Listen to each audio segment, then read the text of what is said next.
that Allah might forgive you community their past faults.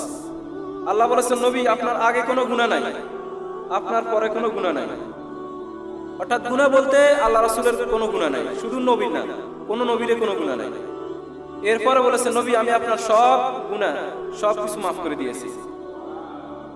বিশ্বনবী সাল্লাল্লাহু আলাইহি ওয়াসাল্লাম বলতেন আল্লাহি ইন্নী লা আস্তাগফিরুল্লাহ ওয়া আতুবু ইলাইহি ফিল ইয়াউম আকসার মিন 70 মাররা।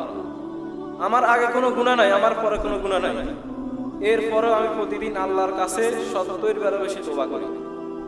কতবার? 70 বার তওবা করি। আমরা মনে করি আমরা তো অনেক ভালো আছি, আমরা কেন তওবা করব? না, আল্লাহর কাছে তওবা করতে হবে। তওবা করলে খুশি হয়ে যান কে? বিশ্বনবী সাল্লাল্লাহু আলাইহি ওয়াসাল্লাম বলেছেন আত-তাইবিনা যামবি কামাল লা যামবালা। তওবা করলে ওই ব্যক্তির অবস্থা এমন হয় যে ব্যক্তি তার মায়ের পেট থেকে যেভাবে প্রসব করেছে ওই শিশুর কি কোনো গুনাহ থাকে?